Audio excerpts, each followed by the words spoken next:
They arrested her in broad daylight, hands behind her back, crowd watching, cameras out. The charge sounded simple enough: impersonating a Navy SEAL. She didn't resist, didn't argue, didn't even look surprised.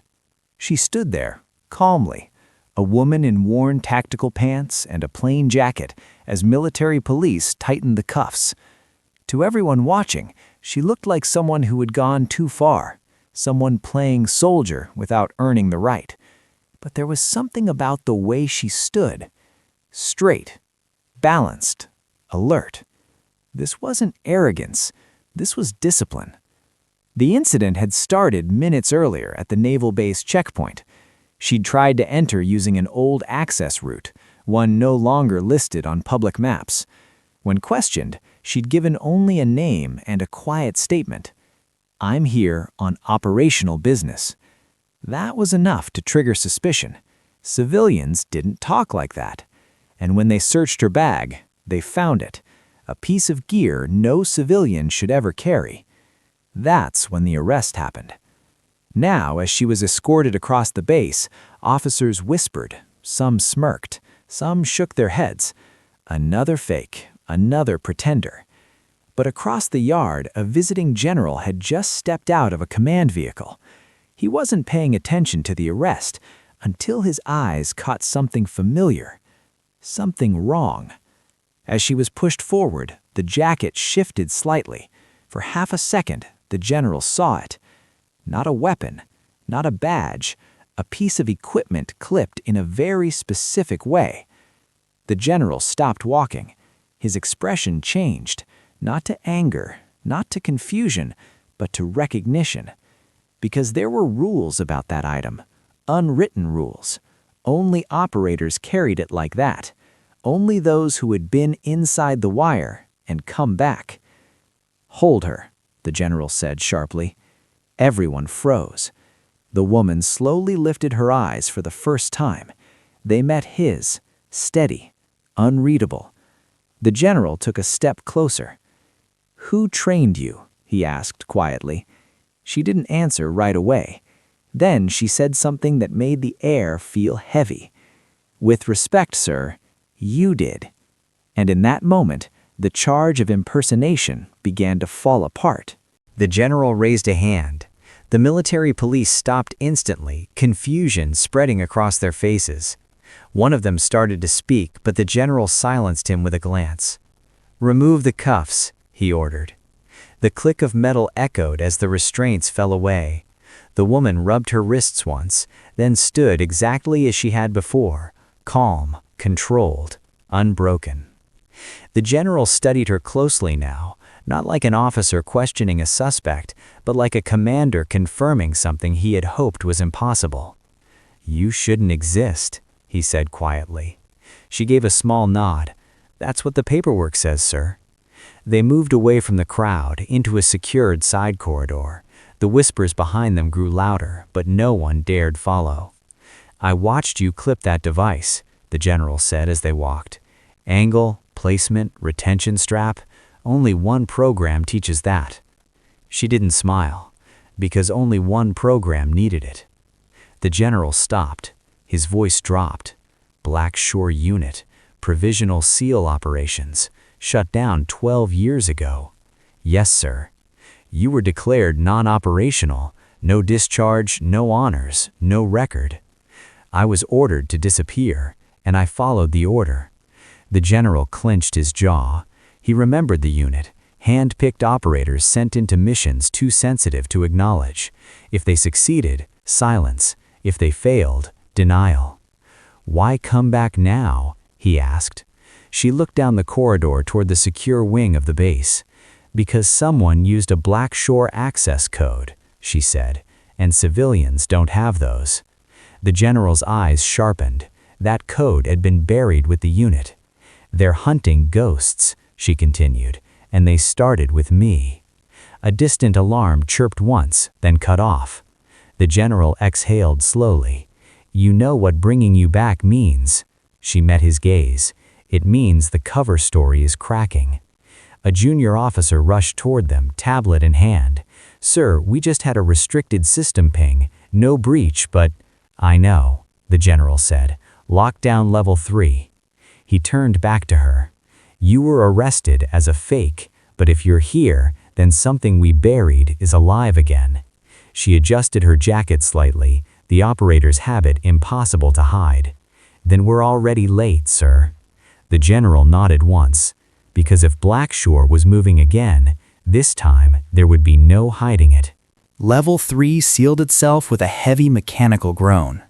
Red indicators lit the corridor walls as personnel were quietly diverted away. Officially, it was a systems test. Unofficially, the base had just gone dark to everyone who didn't need to know. The general walked beside her, matching her pace without realizing it. "You were the youngest in Blackshore," he said, "fastest on record." She didn't respond. She was counting cameras, exit angles, blind spots. "They called you Echo 6, the general continued. "You vanished after the Karakoram insertion." She stopped. "That wasn't an insertion, it was a burn." The memories surfaced without warning. Thin air, radio silence, friendly assets turning hostile. Blackshore had been sent to extract intel that never existed. The real mission was denial. Make noise, draw attention, disappear. "We lost 5 operators that night," the general said quietly. She corrected him without hesitation. 7. The general looked at her sharply. He hadn't known that. "They pulled support," she went on, then erased the after-action report. "The enemy didn't kill Blackshore, command did." They reached a secured terminal room. She knelt, bypassing a panel with practiced ease. The screen flickered, revealing hidden activity buried under routine traffic. "There, ghost routing." The general frowned. "Internal?" "Yes, someone's piggybacking on our own systems. Same technique we used overseas." She stood, eyes hard. "They're not testing defenses, they're staging." A soft alert blinked on the screen, an incoming packet from an encrypted node. The general felt a chill. What are they waiting for? She tilted her head, listening as if the building itself were speaking. "For me to leave, or for you to deny I was ever here." The alert turned red. Unauthorized movement, armory adjacent sector. The general straightened.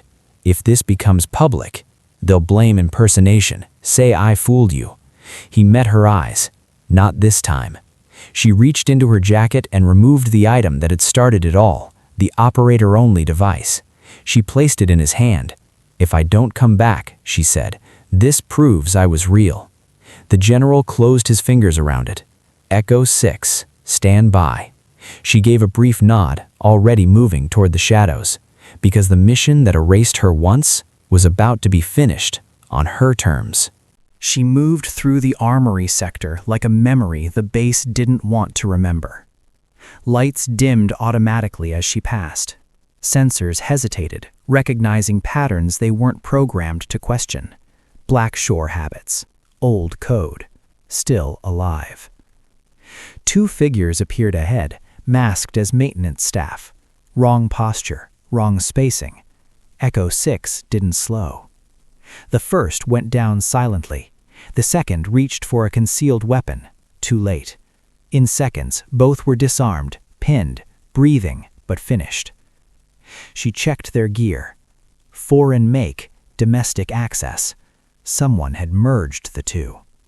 A voice crackled in her ear, low, controlled. "Echo 6, this is Command Actual. Status." She paused. The general had broken protocol to use that call sign. "Threat contained," she replied. But this wasn't the strike. It was a cleanup. Cleanup for what? For exposure. She reached the secured terminal they'd been guarding. One final bypass, one final confirmation. Blackshore hadn't been erased. It had been repurposed. Operators like her had been cut loose, while the doctrine was sold, copied, and quietly reused, without oversight. The general's voice tightened. Then the arrest wasn't an accident. "No, sir," she said. "It was a test, to see if anyone remembered the rules." Footsteps echoed. Security teams rushed in, weapons lowered when they saw her standing calmly among the subdued intruders. The general arrived moments later, eyes taking in everything at once. "You were never impersonating," he said.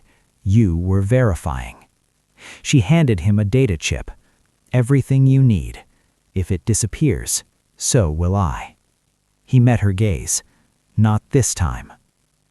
By morning, the incident was classified under internal threat neutralization. No charges, no headlines, no apology. Echo 6 stood at the gate, ready to leave as she always had. The general stopped her. "You could come back, officially." She shook her head. Blackshore was never official. She turned away. But this time, she wasn't erased, because somewhere deep in the system, her file had been unlocked, and written in clear, undeniable text were the words command could no longer deny.